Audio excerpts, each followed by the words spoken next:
So when you watched this film recently, rewatched it after 20 years, how did it feel? Did it feel like a film by another person?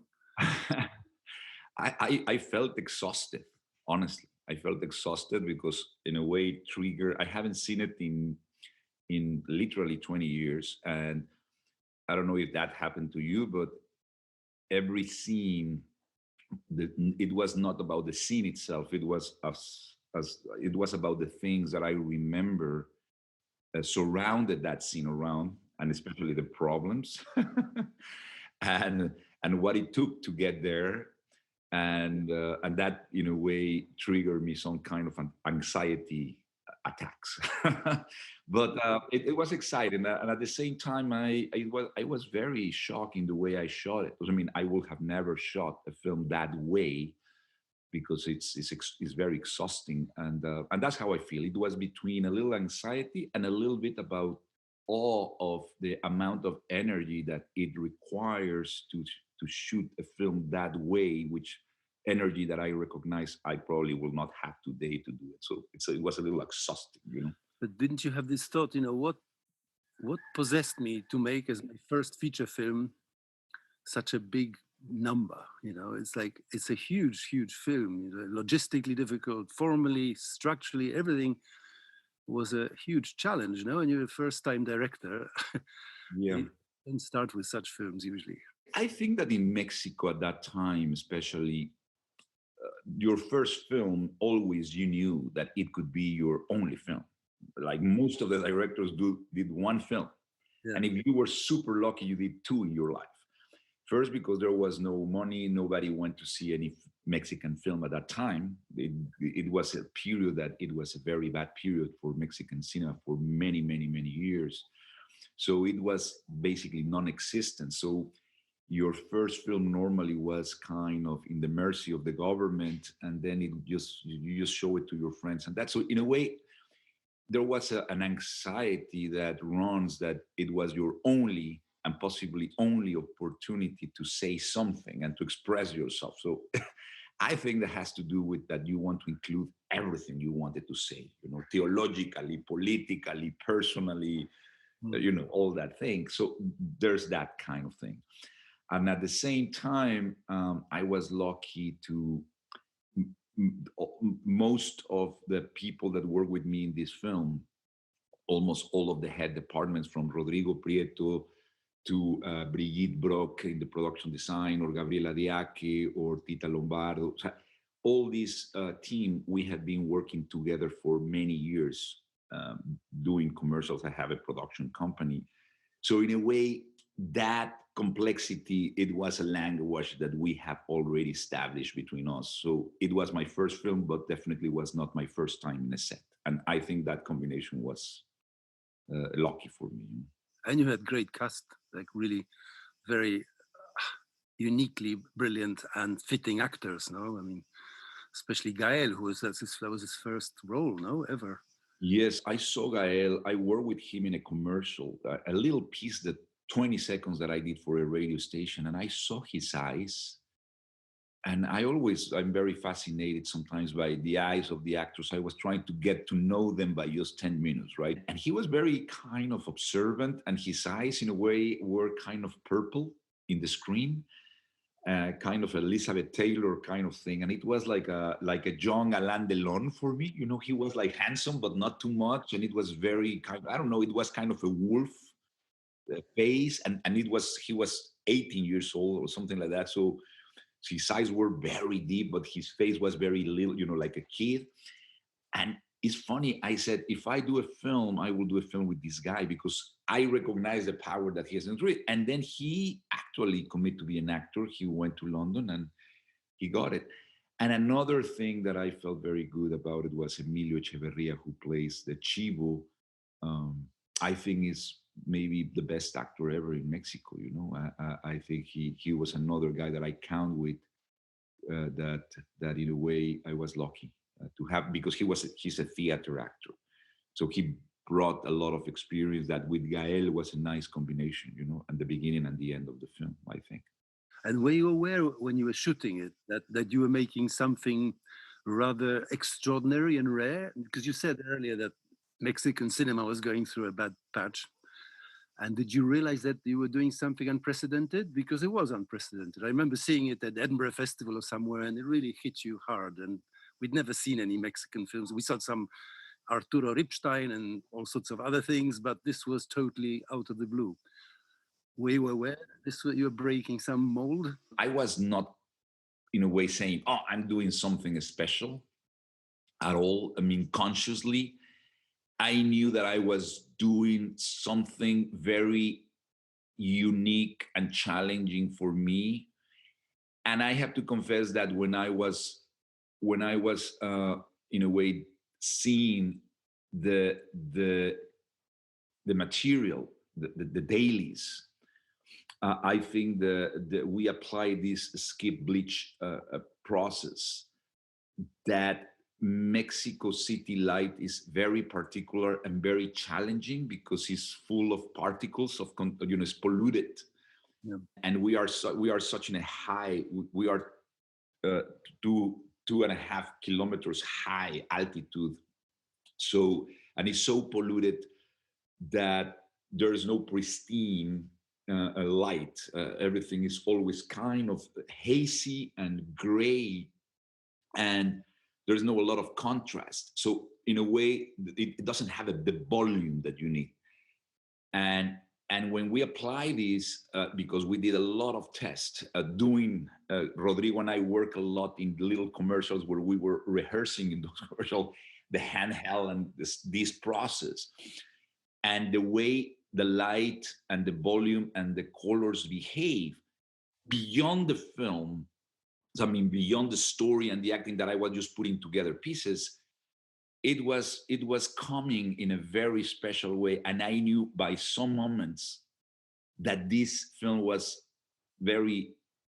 I was fascinated by it personally. Not that, everybody will understand, but I was very happy that we were getting through the challenges of make a movie that look differently from what I have been watching, that I was not satisfied, that always look a little milky, or, That helped a lot, no? The silver retention, the bleach bypass.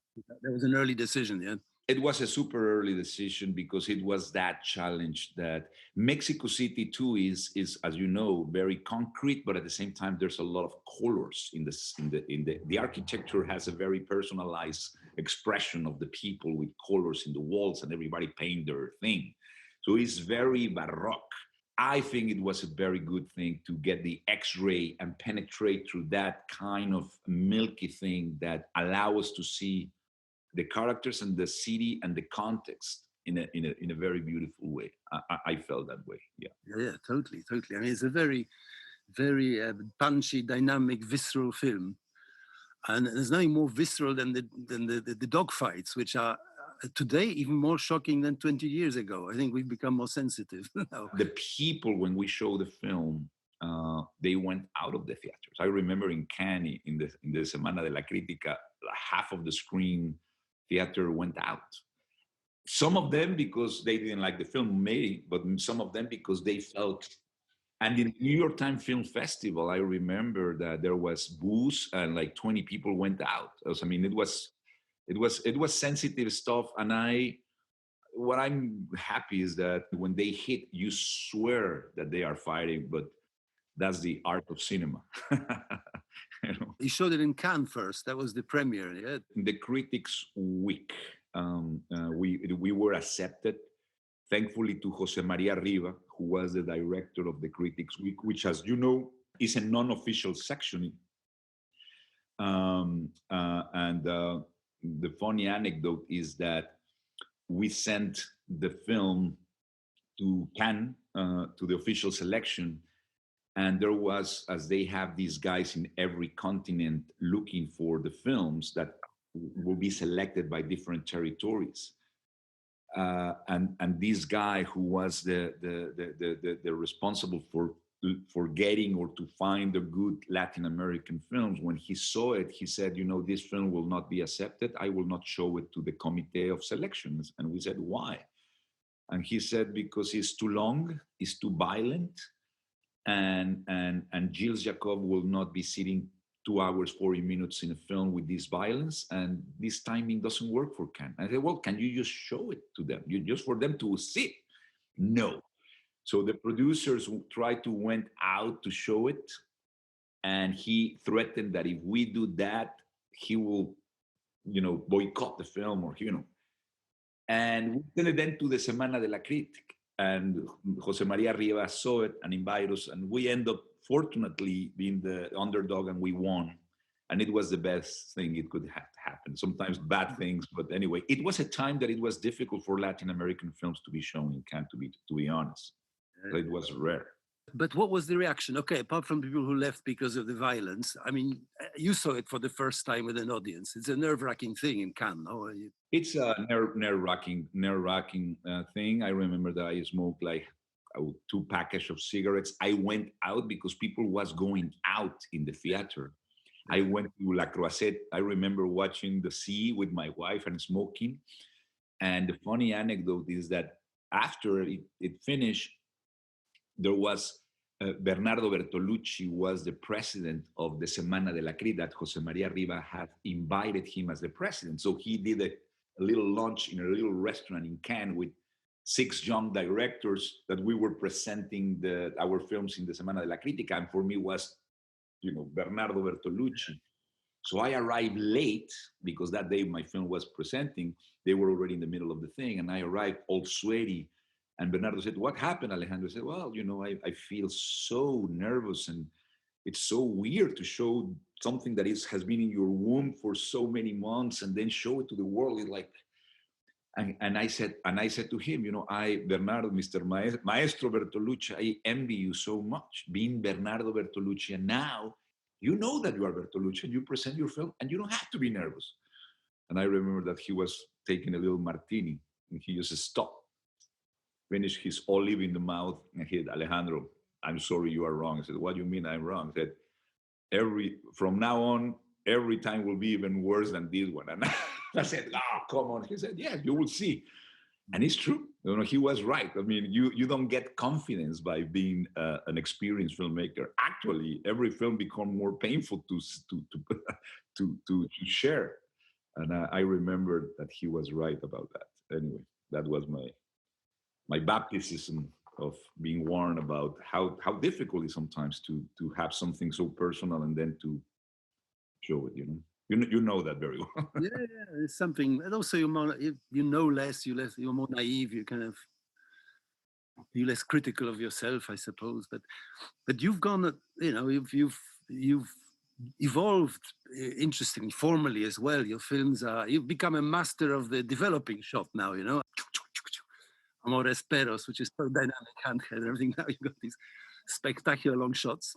I don't know about your new film, but yeah, I think I got super exhausted about the structure and the multiple storylines, and I started to get very tired after Babel and this way of shooting, right? That obviously I was. When I did, as you said, I think sometimes innocence is stronger than experience. Yeah. And I felt that in Amores Perros, that I was very lucky to have that innocence still vibrating, that you are not, you don't demand of yourself a lot. This is your first film, maybe the last one, who cares? Let's do this, and you are young. And just to do it is the reason to doing it. There's no philosophical things or aesthetical question. It's all that, but it's just because you have to do it. It's like you have to eat, you have to breathe. Then obviously I tried to develop this trilogy in these 3 next films with Guillermo Arriaga to really try to make this exercise of multiple stories that can convey in different scenarios without seeing each other, different structures, and it was fun to play, but it was it became a little bit intellectualized.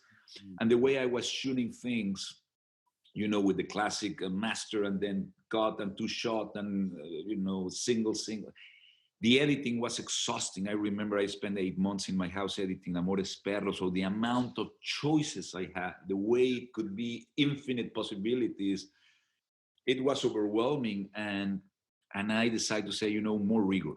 more rigor. Let's direct much before I want to make decisions, even before I have the material in my editing room. And that's how I start. And that's why I wrote as an exercise of a one single character, Beautiful, which was extreme version. At least for me, it's a very traditional film, but for me, it was like one character in a single line chronologically. It was like, what? I don't know how to do it. Anyway, but that was a reason for me to attempt other things. So the script of Amores Perros was quite, I imagine, quite different from the finished film, no? I mean, there's so many movable things in it. Absolutely, I think the first draft that Guillermo had was like 215 pages or something like that. It will be like a 4-hour movie, like a 3.5 hour. And we keep working for 3 years, and I think it was great because Guillermo is a talented screenwriter, very astute, and we were for 3 years really questioning every single scene, how it plays with one and another, and I really thank him a lot because he was very unconditionally and very patiently. The demand that I have for every character, of things that I thought is how not only to reduce that to a 140 pages script, but what was essential, and the things to that. Now, saying that, when I start editing the film, as you said, in the editing room, a lot of things change. A lot of things. So I have a 3 hours, 15 minutes cut, and then you have to make tough choices.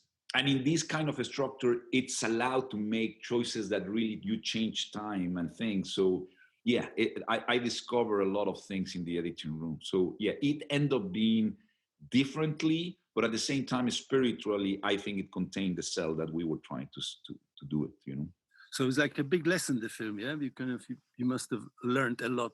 I don't know if it happened to you, but when you work in a script, and again, you are throwing ideas and images, and everything is abstract. And it's a bunch of words in a very abstract thing. And when those words, in a way, hit reality and the physicality of filmmaking, they vanish.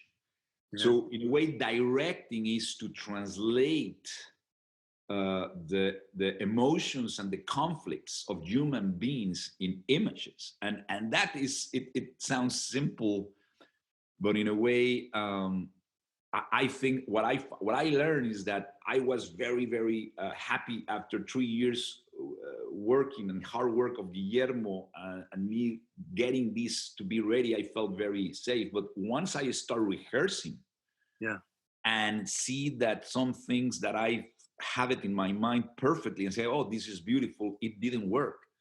So behind that text, it was the subtext, what it should not be said, the rhythm, the latitude, the contrast, the contradictions, the spaces, the silences, the tone, the style, the attitude, the volume. And suddenly when I arrived at, any art works in an autonomy or in an autonomous way. It's a crisol that is permeated with so many other arts. So it's like a musical partiture, and all those things in a way for me were fascinating, because I was used to shoot small things, but then when you are shooting something like that, pieces, and every of these atoms hits the other atom. I think for me, it was a great exercise to put a big piece together and to the collage to get perspective. So, and I still learning every day. Yeah, what you're describing, I know it well, but I tend to just distill until all my films are 83 minutes and a half, whereas you make these expansive films and you carry it off because you're an expansive character. What I love about your films and the way you work, Pavel, that I don't have that ability and capacity and talent, is that as I told you many times, you said so many things with very minimal elements, and you get to the point because, in a way, I don't know if you have now understand the essence and the molecule and the atom, the atomic force of the essence of something, and in a way, I see you as a very sober and minimalistic artist that contains its own things, and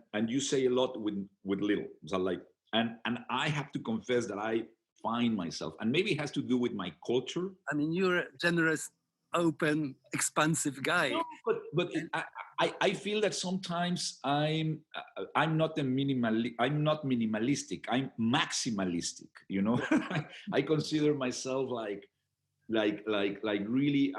And again, in our culture, you hear the music, and the emotion is always super profound, and the shouts, and it's noisy, and the food is spicy, and the colors of the pictures are very colorful and intense. It's an intense culture, which in a way I embedded that.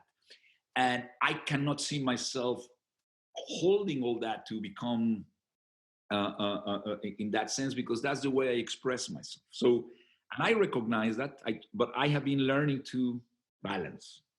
But in this first, I think Amores Perros is a maximalistic expression. Yeah.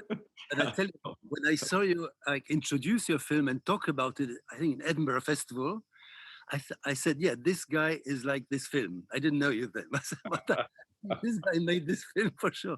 And I know it's very often the body language of directors like so expresses their films. It's very curious. But anyway, get back to Amores Perros. I mean, with all this kind of wealth and expressiveness and chaos, it's still a very straightforward morality tale. No, it's a story of many betrayals, and everyone gets punished. I think there's kind of a current theme in the three stories that, believe it or not, has to do a lot with the absence of fathers. There's no fathers in the history. So the father in the house of Octavio and Ramiro, there's no father. And is the mother trying to get these guys married with this little young girl, and the brothers fighting each other, kind of Cain and Abel. But there's a lack of a father figure that, in a way, put that. In the other story is the same. The father that abandoned the family, and then the girl, the lover, Valeria, which father, in a way, is ashamed of her because she's a model, and this morality. So the lack of father and the abandon of the father. And then the Chivo is this father that abandoned her daughter and the marriage for a political ideology, and he felt betrayed himself of what he did. So I think that is mainly the things that, in a way, runs in the vein of each story that I was very interested to show. And at the same time is this how passional ideological relations or affection, the heart can, in a way, can become very wild and irrational as the dogs, So that's why the name Amores Perros, because in a way, sometimes love can become very animalistic, and irrational and dangerous and even deadly.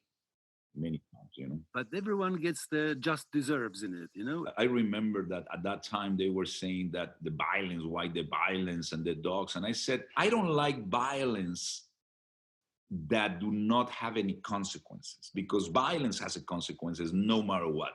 And I'm saying that is good or bad. It's just when you show violence and it's funny to kill somebody and get a gunshot and a smile and give it very clever punchlines, and it's an entertainment tool. I have problems with that, especially because obviously I have lived in a very violent country, which is not fun to watch. And so the irony and things like that, I do not understand. I understand, but I don't like it.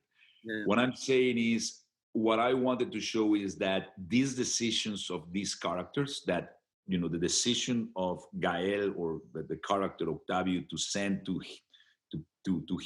send some people to to kidnap his brother and punch him and all that, and the way he deal with the gangs, all those decisions in a way he paid a price for it. There's a consequence. It's not a punish, but it's inevitable. Let's put it that way. It's an inevitable kind of way he's dealing. The same with El Chivo.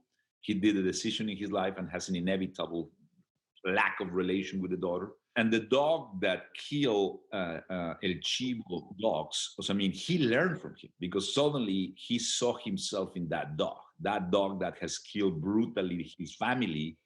He recognized himself saying, I am doing the same. So, I mean, and that's why he stopped doing what it was. In a way, the dog redeemed him, you know. Yeah. Seeing that film and, you know, being where you are now, coronavirus, isolation, do you look at your work as a kind of journey towards something? How did it give you time to reflect? I mean, your new film is going to be some kind of a personal reflection.